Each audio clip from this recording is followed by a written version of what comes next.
नमस्कार, स्वागत है आपका हमारे छत्तीसगढ़ में और मैं हूं आपके साथ सपना दीपक पतेशिया। बुलेटिन का आगाज करेंगे। रायपुर में सुशासन दिवस के मौके पर क्षेत्रीय सम्मेलन का आयोजन किया गया, जिसमें मुख्यमंत्री विष्णुदेव साय और केंद्रीय राज्य मंत्री जितेंद्र सिंह ने भी शिरकत की।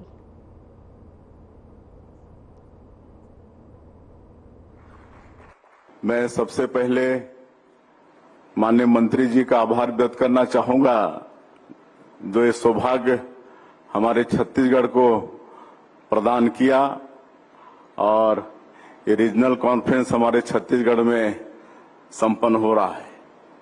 मैं छत्तीसगढ़ की 3 करोड़ जनता की तरफ से मंत्री जी का और आप सभी लोगों का हृदय से स्वागत और अभिनंदन करता हूं। 2 दिनों के दौरान आप लोगों ने सुशासन के संबंध में बहुत महत्वपूर्ण विचार विमर्श किया है। आप लोगों ने एक दूसरे से अपने अनुभवों को साझा किया है। देश के विभिन्न राज्यों में चल रहे बेस्ट प्रैक्टिसेस को भी एक दूसरे से साझा किया है। सबने मिलकर इस बात पर भी विचार किया है कि सुशासन के क्षेत्र में परस्पर सहयोग और भागीदारी को हम कैसे और बढ़ा सकते हैं। इस आयोजन में छत्तीसगढ़ को भी आप लोगों से अपने अनुभव साझा करने का अवसर मिला है। मैं इसे राज्य के लिए बड़ी अपॉर्चुनिटी के रूप में देख रहा हूं। आप सभी के पास लोक प्रशासन का दीर्घ अनुभव है। सरकारों की नीतियों और योजनाओं का क्रियान्वयन आप लोगों के माध्यम से होता है। आप लोग जमीनी चुनौतियों को बेहतर तरीके से समझते हैं और समाधान भी आप लोगों के अनुभवों से निकलकर आता है। इन 2 दिनों के दौरान आप लोगों ने छत्तीसगढ़ शासन द्वारा सुशासन की स्थापना की दिशा में किए जा रहे प्रयासों के बारे में काफी कुछ जाना और समझा होगा। मैं इस महत्वपूर्ण मंच का लाभ उठाते हुए केवल यह बताना चाहता हूं कि हमारे यहाँ परिदृश्य क्या है और हमारा विजन क्या है। जैसा कि आप लोग जानते हैं कि हम लोगों की राजनीतिक विचारधारा के मूल में ही सुशासन का विचार है। हमारे पुराणों में जिसे रामराज कहा गया है, उसे ही हम सुशासन कहते हैं। सर्वे भवन्तु सुखिनः हमारा मूल मंत्र है। अंत्योदय और एकात्म मानववाद हमारा राजनीतिक दर्शन है। पूर्व प्रधानमंत्री भारत रत्न स्वर्गीय श्री अटल बिहारी वाजपेयी हमारे प्रेरणा पुरुष हैं। प्रधानमंत्री श्री नरेंद्र मोदी जी ने नेतृत्व में हम सुशासन के माध्यम से विकसित भारत के निर्माण में छत्तीसगढ़ की अधिक से अधिक भागीदारी के लिए प्रयासरत हैं। आप सभी को पता है कि इस राज्य में संसाधनों की कोई कमी नहीं है, इसलिए राज्य में विकास के अवसरों की भी कोई कमी नहीं है। चुनौती यह है कि संसाधनों का बेहतर से बेहतर इस्तेमाल करते हुए स्थानीय लोगों तक ज्यादा से ज्यादा लाभ कैसे पहुंचाया जाए। राज्य में भौगोलिक और सामाजिक परिस्थितियों में बहुत भिन्नता है। जहां पर बहुमूल्य खनिज संपदा है, वहीं पर जंगल है, वहीं पर सड़क, रेल मार्ग, बिजली, पानी, स्कूल, अस्पताल जैसी अधोसंरचनाओं की कमी भी है। जीवन की जटिलताएं भी यहीं पर हैं। हमारा 44% भूभाग घने जंगलों से आच्छादित है, इसलिए भारत के पर्यावरण और जैव विविधता को बचाए रखने की महती जिम्मेदारी भी हम पर है।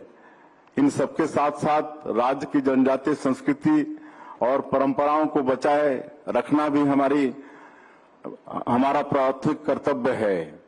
आज की इन परिस्थितियों के बावजूद हम एक मजबूत अर्थव्यवस्था हैं। वर्ष 2028 तक हम राज्य की जीएसडीपी को 5 लाख करोड़ से बढ़ाकर 10 लाख करोड़ करने का लक्ष्य लेकर पूरे आत्मविश्वास के साथ आगे बढ़ रहे हैं। अपने लक्ष्यों को हासिल करने के लिए हमने राज्य में समृद्ध खनिज संपदा, औद्योगिक विस्तार, कृषि विस्तार के साथ साथ यहाँ के प्राकृतिक और सांस्कृतिक सौंदर्य को भी महत्वपूर्ण संसाधन के रूप में चिन्हित किया है।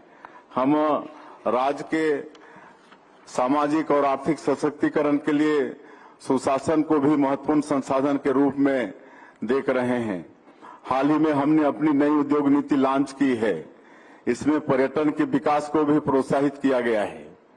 बस्तर जैसे जनजातीय क्षेत्रों में उद्योगों के लिए जमीन की उपलब्धता भी एक बहुत बड़ी चुनौती है। ऐसे में इन क्षेत्रों का प्राकृतिक और सांस्कृतिक सौंदर्य वहां के लिए एक बड़ी आर्थिक ताकत बनेगा। रोजगार और आय में बढ़ोतरी के अवसर निर्मित होंगे, लोगों का जीवन स्तर ऊंचा उठेगा। राज्य में हम एक बड़े टूरिज्म सर्किट के निर्माण की दिशा में भी काम कर रहे हैं। हमारा विशेष फोकस बस्तर और सरगुजा जैसे जनजातीय क्षेत्रों पर है। हम इन स्थलों पर पर्यटकों के लिए सुविधाओं का विकास करने के साथ साथ मूलभूत अधोसरणात्मक विकास भी कर रहे हैं। संयुक्त राष्ट्र विश्व पर्यटन संगठन ने हाल ही में बस्तर के कांगेर वैली के गांव धुड़मारास को सर्वश्रेष्ठ पर्यटन ग्राम के रूप में विकसित करने के लिए विश्व के चुनिंदा 20 गांवों में शामिल किया है।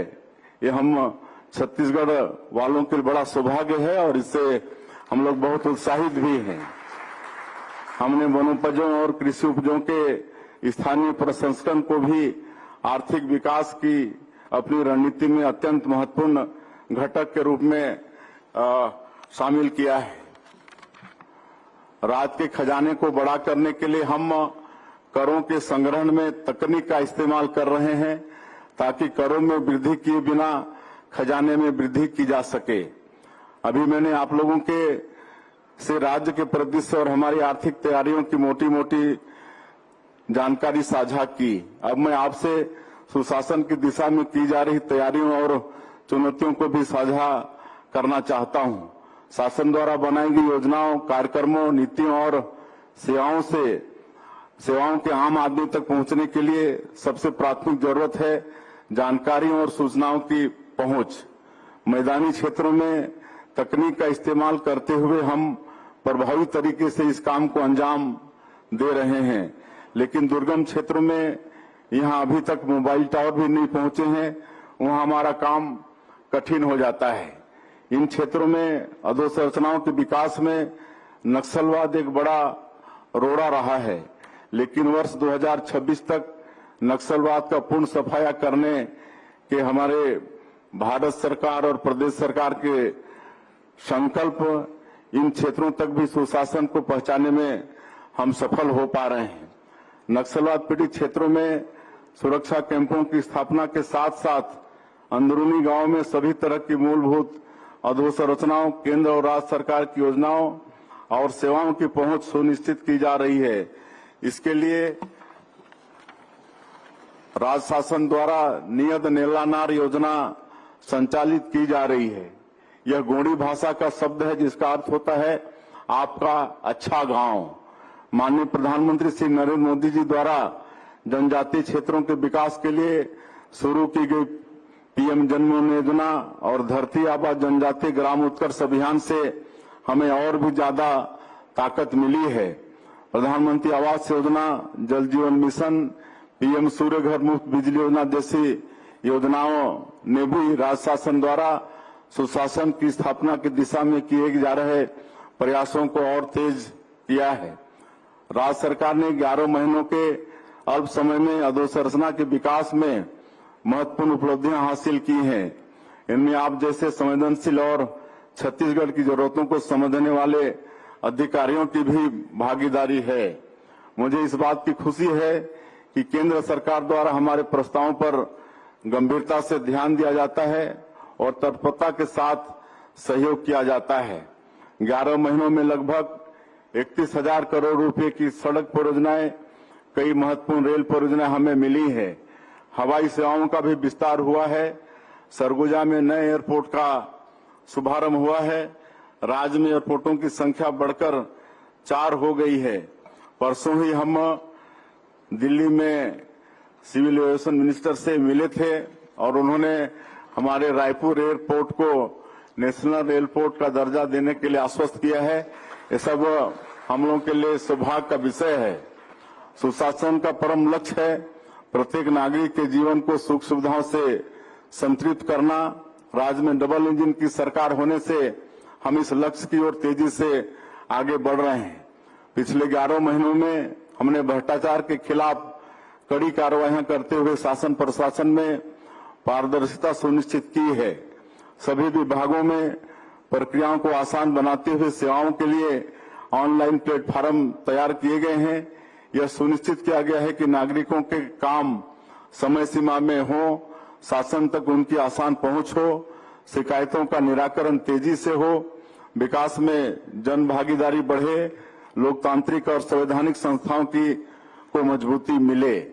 इस आयोजन में आप लोगों को राज्य के अधिकारियों ने इस बात से अवश्य ही अवगत कराया होगा कि हमने इस दिशा में किस तरह प्रभावी प्रयास किए हैं और बड़ी उपलब्धियां हासिल की हैं। मैं इन बातों को यहाँ अधिक दोहराने की आवश्यकता नहीं समझता, तभी बताता हूं कि 11 महीनों में हमने ई ऑफिस प्रणाली, मुख्यमंत्री कार्यालय ऑनलाइन पोर्टल, मंत्रालय में प्रवेश के लिए स्वागतम पोर्टल, खनिजों के लिए ऑनलाइन परमिशन, सुगम ऐप के माध्यम से घर बैठे रजिस्ट्री उद्योग व्यापार के लिए single window system, online layout and building permission, Atal monitoring portal, one विभाग में लकड़ियों की ऑनलाइन बिक्री, शासकीय आवश्यकताओं की सामग्री की जेम पोर्टल के माध्यम से खरीदी अनिवार्य करने जैसे अनेक कदम उठाए हैं। इसी दिशा में किए जा रहे प्रयासों के अंतर्गत हमने राज्य में अपनी सरकार के गठन के तुरंत बाद एक नए विभाग सुशासन एवं अभिसरण विभाग का गठन किया है। हमारे लिए खुशी की बात है कि हमारा यह नवगठित विभाग इस महत्वपूर्ण आयोजन में भी सहयोगी है। इस आयोजन में देश के दिग्गज विषय विशेषज्ञों और वरिष्ठ अधिकारियों की उपस्थिति का लाभ लेते हुए ये कहना चाहता हूं कि हम आप सभी के सुझावों के स्वागत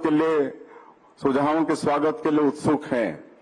आज के इस महत्वपूर्ण अवसर पर मैं मुख्यमंत्री गुड गवर्नेंस फेलो योजना शुरू करने की घोषणा करता हूं।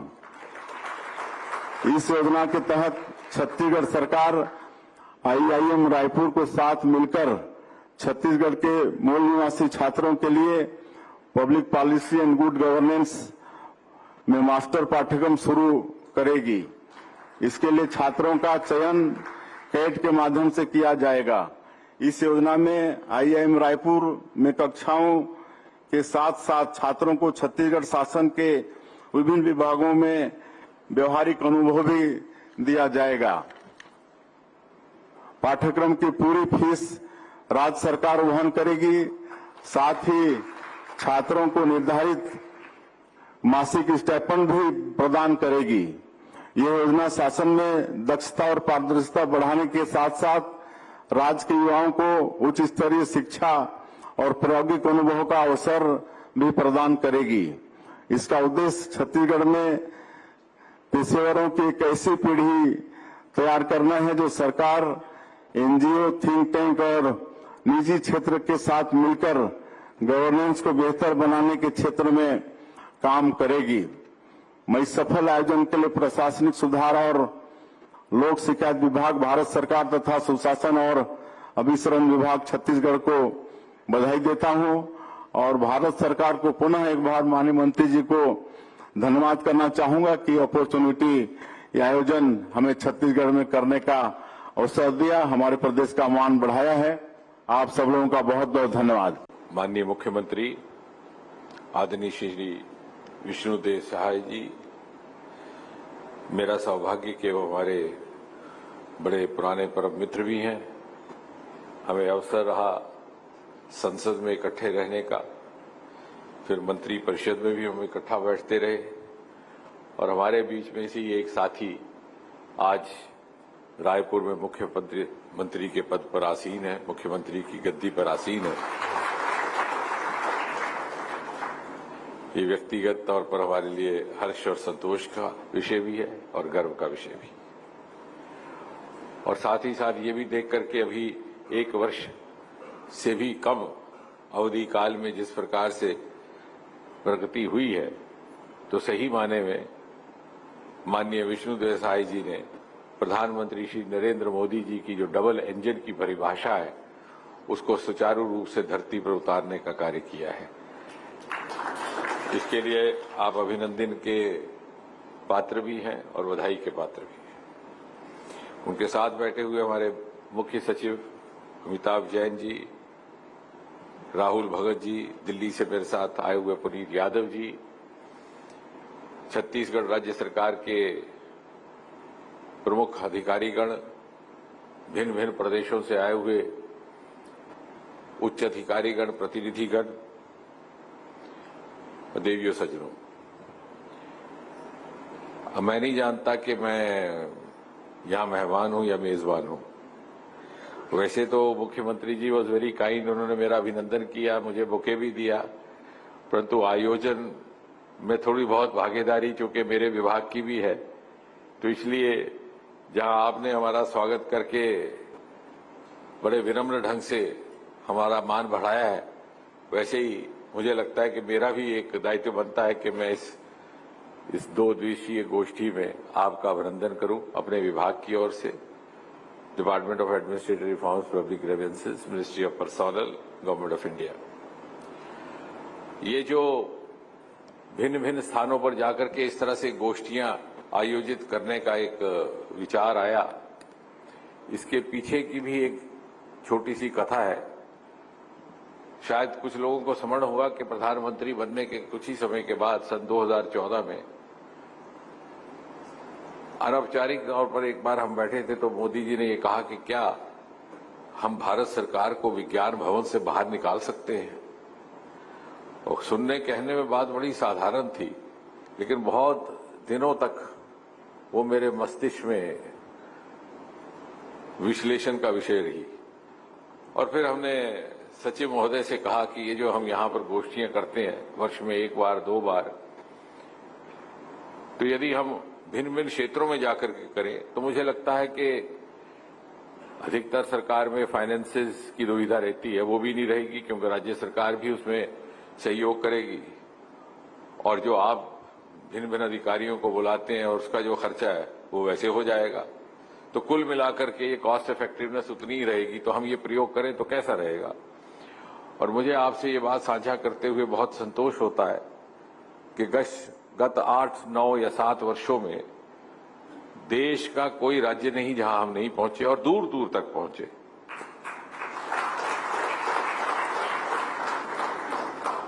उत्तरी सीमा में लेह में इस प्रकार की गोष्ठी हुई, लद्दाख में, श्रीनगर में हुई, जम्मू में हुई, कटरा वैष्णो देवी में, क्योंकि बहुत सारे हमारे प्रतिनिधि ऐसे थे जो चाहते थे कि कटरा वैष्णो देवी में, क्योंकि उसके साथ साथ उनको ये रहता है कि साहब यात्रा पे भी हो आते हैं। और जब हम पूर्वोत्तर गए तो मैंने सचिव महोदय से कहा कि अधिकतर पूर्वोत्तर की औपचारिकता हमारे अधिकारीगण और हम सब भी गुवाहाटी का चक्कर लगा करके समाप्त कर देते हैं। हम ऐसा नहीं करेंगे, हम सही मायने में पूर्वोत्तर जाएंगे। हम ईटानगर पहुंचे और सचिव महोदय आज श्रीनिवासन जी किसी कारणवश आज हमारे बीच में नहीं है, अकस्मात उनका स्वास्थ्य जरा बिगड़ गया और 35 वर्ष हो गए उनको भारतीय सरकार में अपनी सेवाएं देते हुए। उनके समेत ऐसे बहुत से अधिकारी थे जो पहली बार ईटानगर गए थे। तो मुझे लगता है कि ये हम सबके लिए भी एक बड़ा अनुभव का विषय रहा। इसी प्रकार हम आंध्रा भी गए, तेलंगाना भी गए, तमिलनाडु भी, कर्नाटक भी, गोवा भी, महाराष्ट्र भी। और जब अब की बार ये प्रश्न आया कि अगली गोष्ठी कहाँ हो, तो 2-3 राज्यों की उन्होंने बात की, भुवनेश्वर में भी जाने की बात हुई। तो मैंने कहा कि नहीं, हम इस बार रायपुर जाएंगे। और उसमें एक व्यक्तिगत लालच ये भी था कि इसी बहाने विष्णुदेव साहे जी के साथ मंच साझा करने का अवसर रहेगा। और पिछले 2 दिनों के अनुभव से मैं ये कह सकता हूं बड़े विश्वास के साथ कि जिस प्रकार का सहयोग राज्य सरकार से हमें मिला है, लगता है हमारा विभाग बार बार यहीं पर इसी प्रकार की गोष्ठियां करने की योजना बनाता रहेगा। अब जहां तक सुशासन का संबंध है और जो मोदी जी के नेतृत्व में जिस प्रकार से भिन्न भिन्न सुशासन के प्रावधान लाए गए हैं, ये प्रशासनिक सुधार के, तो आपको जिन्होंने गुजरात में उनको मुख्यमंत्री के रूप में कार्य करते हुए देखा होगा, बहुत सी ऐसी गुड गवर्नेंस प्रैक्टिसेस थी जो उन्होंने मुख्यमंत्री के रूप में गुजरात में भी लागू की थी। उन्हीं का अनुसरण जब वो केंद्र में आए होने लगा, और जिस प्रकार का उल्लेख अभी राहुल जी कर रहे थे कि 48 घंटे बिताए सभी ने एक साथ मिलकर के, यही प्रयोग शिविर, एक चिंता शिविर के नाम से मोदी जी ने प्रारंभ किया था, जिसे बाद में जब वो प्रधानमंत्री बने तो अब हमने उसको केंद्र में भी पिछले 2 वर्षों से शुरू करने का प्रयास किया है, भिन्न भिन्न विभागों और विभिन्न मंत्रालयों में। और ये जो इस प्रकार की गोष्ठियां हो रही हैं, इसमें एक तो एक्सचेंज ऑफ बेस्ट प्रैक्टिसेस होता ही है, जैसे अभी आपको बताया गया, एक दूसरे के साथ व्यक्तिगत भी एक संपर्क रहता है, क्योंकि बहुत बार ऐसा होता है कि एक काडर और दूसरे काडर के अधिकारियों को एक दूसरे के साथ परिचय का अवसर नहीं रहता। और मैं श्रीनिवासन जी से कह रहा था कि इसी बहाने आप देश के हर एक राज्य में हर एक मुख्य सचिव के मित्र बन चुके हैं, क्योंकि जब वो गोष्ठी की योजना बनती है और उसकी व्यवस्था करने में 2-3 महीने लगते हैं, तो इनका पत्र व्यवहार शुरू हो जाता है, फिर फोन पर बातचीत होती है और धीरे धीरे एक व्यक्तिगत संबंध भी बनता है। उसके अतिरिक्त हमने एक और प्रयोग शुरू किया था, वो यहां पर भी लागू करेंगे, क्योंकि आज सचिव ना आ सके।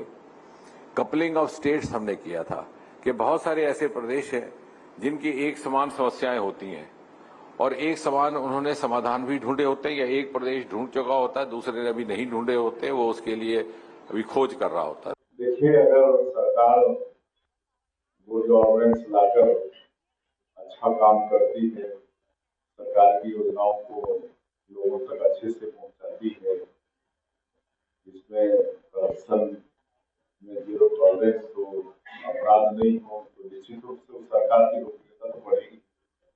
सर, मेरा एक सवाल था केंद्रीय मंत्री जी से। सर, यहाँ पर 150 से ज्यादा आईएएस रायपुर में, और कल एक आईएएस को भी मुख्यमंत्री ऑफिस चौधरी जी उन्होंने कहा कि आईएएस की सैलरी बढ़ाई जानी चाहिए। आप भी उसी डिपार्टमेंट से आते हैं, क्या मानते हैं कि इसकी सैलरी अभी कम है कि और ऐसा क्या किया जा सकता है? नहीं, पहली बात तो यह है कि ये मेरे विभाग से मुद्दे नहीं है, फाइनेंस विभाग में इसका रीजन क्या हो वो वहां पर निर्धारित किया जाता है। व्यवस्थाएं बनाने के लिए हमारी जिम्मेवारी रहती है। लेकिन आप क्या सोचते हैं, बढ़ाया जाना चाहिए? मैं सोचने के लिए, इस बात को सोचने के लिए अधिकृत नहीं हूँ। मैं कभी आउट ऑफ टर्न बात नहीं करता। क्या होता है कि कई बार आदमी उत्साहित हो जाता है कि मुझे बड़ी और दूसरा बात ये कि वेतन बढ़ाने का जो प्रक्रिया है वो समय समय पर एक एक्सरसाइज होती है सरकार में, सभी पदों के लिए, सभी सेवाओं के लिए होती है। तरह से जब इसकी बारी आएगी तो बात जो भी थोड़ा राजेंद्र, यहाँ पर वर्कशॉप हुआ है, कॉन्फ्रेंस हुई है कि आज ये तो हम बात कर रहे हैं, बस्तर एक बड़ी खबर सामने आई। आज 10 नक्सली वहां पर मारे गए, इसका क्या? पूरे देश को मालूम है कि 11 महीनों की सरकार ने, हमारी छत्तीसगढ़ की सरकार नक्सलवाद के साथ, के साथ लड़ाई लड़ रही है, और अभी 11 महीनों में आज जो मुठभेड़ हुई है, जिसमें हमारे सुरक्षा बल के जवानों ने 10 नक्सलियों को मारा है, उसके साथ करीब 210 नक्सली अभी तक मारे गए हैं। हमारे सुरक्षा बलों के अंतिम साहस और समर्पण को दर्शाता है। मैं उनके साहस को नमन भी करता हूँ, और जिस तरह से हमारे माननीय प्रधानमंत्री श्री नरेंद्र मोदी जी और गृहमंत्री अमित शाह जी का संकल्प है कि मार्च 2026 तक देश से नक्सलवाद को खत्म करना, और आज ज्यादा तादाद में नक्सलवाद हमारे छत्तीसगढ़ में है, और उनके मार्गदर्शन से हमारी सरकार दिशा में काम कर रही है। जिस तरह से हमारे सुरक्षा के जवान, सुरक्षा सुरक्षा के बल काम कर रहे हैं, इस मुस्तैदी के साथ लड़ रहे हैं। हमको पूरा विश्वास है कि हम हमारे माननीय प्रधानमंत्री और गृह मंत्री जी के संकल्प को पूरा कर पाएंगे। तो आप सुन रहे थे मुख्यमंत्री विष्णुदेव साय को। फिलहाल इस बुलेटिन में इतना ही। दीजिए इजाजत। नमस्कार।